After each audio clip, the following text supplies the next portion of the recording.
Assalamualaikum warahmatullahi wabarakatuh. Halo, berjumpa lagi dengan kami Ewit Channel yang mulia karim, yang mulia kudus. Mudah-mudahan para pemirsa dimanapun Anda berada senantiasa diberikan kesehatan yang prima, imun tubuh yang kuat, dan yang sedang sakit mudah-mudahan segera disembuhkan, dan yang sedang terlilit hutang mudah-mudahan segera bisa melunasinya.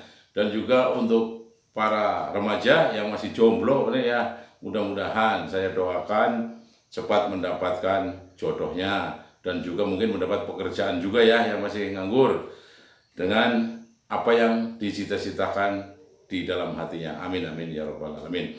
Untuk kali ini saya akan memaparkan sebuah narasi dari hasil karya atau buah karya cipta dari Satrio Piningit di masa yang lalu atau saat zaman-zaman dahulu atau kerajaan dahulu, yaitu antara lain dalam Kejawen, terutama mungkin padahal ini sebetulnya dari dikenalkan pertama kali oleh Sunan Kalijogo, yaitu yang disebut sedulur papat limo pancer ya. Nah, sedulur papat limo pancer ini memang oleh penganut Kejawen itu memang dinyatakan atau dikenalkan dari karya Sunan Kalijogo saat abad ke-15 dan ke-16. Istilah itu pertama kali dikenalkan pada suluk Kidung Wedaran, Kidung Kawedar gitu loh ya. Itu yang jelas seperti itu. Kidung Sarira Ayu pada bait ke-41 dan ke-42 antara lain adalah bahwa namanya sedulur papat limo pancer itu antara lain satu adalah kakang kawah ya. Kakang kawah itu sesuatu atau cairan yang pertama keluar sebelum si jabang bayi terlahir. Nah, makanya disebut kakang. Kakang itu kakak dalam bahasa Indonesia. Dalam bahasa Jawanya itu adalah kakang. Atau dalam bahasa Sundanya itu akang ya. Itu kakak gitu ya. Karena namanya kawah inilah adalah tempat atau media untuk kelancaran daripada seorang manusia yang akan lahir ke muka bumi ini, yaitu tadi terus disebut dengan namanya Adi Ari-Ari. Nah, Ari-Ari ini atau plasenta itu karena apa? Karena keluar setelah si jabang bayi itu keluar ya, baru yang terakhir adalah namanya Ari-Ari atau plasenta. Nah, disinilah keluhuran daripada karya Sunan Kalijogo inilah ya. Terus lantas ada namanya getih. Getih itu darah. Saat keluar itu bersama darah, dan juga hidup dari darah bersama saripatinya di dalam rahim ibu ya. Yang keempat adalah pusar atau tali pusat itu loh. Kalau di sini adalah itu namanya tali plasenta gitu kan, itu semacam itu.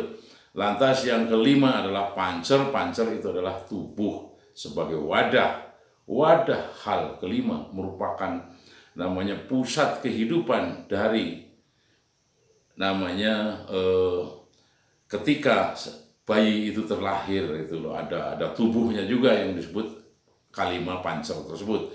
Nah, sedangkan para leluhur kita sudah mengenalkan namanya sedulur papat limo pancer itu sejak zaman dahulu kala, itu sudah dikenalkan kepada kita, terutama namanya suku Jawa ya.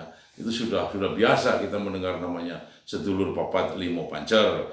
Kalau namanya di Sunda itu bisa sedulur papat kalima pancer kayak gitu. Itu sebetulnya sama saja.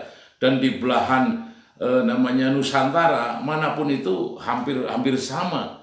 Konteksnya itu hampir sama, hanya namanya mungkin ya berbeda-beda gitu loh. Tapi istilah tersebut itu mengingatkan kita kepada keluhuran budi gitu loh, bahwa apapun yang namanya penciptaan dari Allah Subhanahu wa taala ini semuanya kita hargai, walaupun itu yang disebut namanya kawah atau ketuban, itu kita tetap gitu loh di dalam namanya keluhuran budi. Suku-suku kita itu, bangsa kita itu sangat menghargai sekali apapun yang namanya keluar saat itu bersama dengan si jabang bayi adalah semuanya adalah makhluk dari Sang Pencipta alam semesta ini, sehingga leluhur kita dari sejak zaman dulu itu sudah betul-betul namanya menghormatinya gitu loh. Jadi konsep inilah ya yang antara lain adalah yang harus kita lestarikan gitu loh. Istilah lahir dari bahasa Jawa ini sebetulnya namanya sedulur papat limo pancer itu kebetulan lahir mungkin di namanya suku Jawa, itu yang namanya sedulur papat limo pancer gitu loh.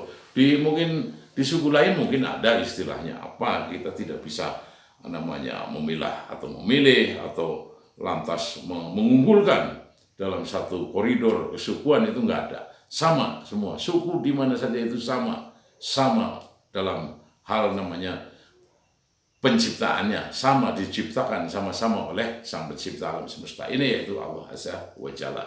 Jadi gini, sedulur papat limo pancer ini mengandung namanya makna dan arti empat saudara dan menjadi 5 sebagai pusatnya. Dan konsep Jawa istilah ini bermakna yaitu bentuk kesatuan wujud manusia ketika dalam manusia itu terlahir ke dunia ini membawa namanya 5 unsur tadi, itu sebetulnya semacam itu.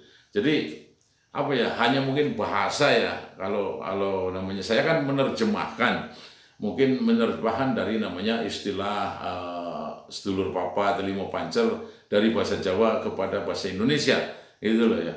Mungkin di suku manapun mungkin ada ya, siapa tahu nanti ada juga mungkin membuat video semacam konten semacam saya tentang seperti konsep namanya sedulur papat kalimo pancer kan, semacam itu gitu loh. Sedangkan dalam makna yang dalam itu bermakna bahwa ketika manusia terlahir di dunia, maka lahir jugalah 4 saudara manusia itu. Nah, dalam konsep Islam gitu loh.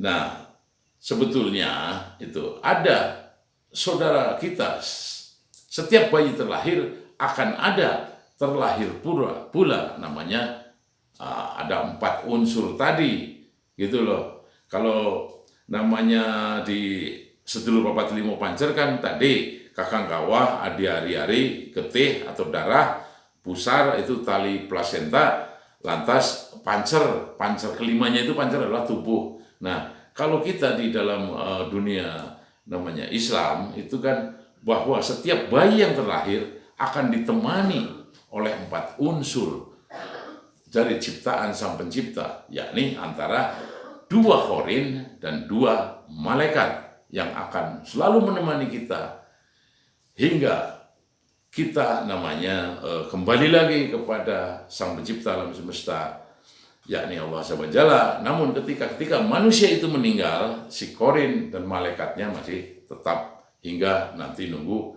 akhirul zaman, yaitu kiamat. Nah, dari bahasan tadi inilah kebesaran daripada namanya Sunan Kalijaga saat itu. Para satrio Piningit ini menjelaskan bab tentang namanya sedulur papat lima pancer.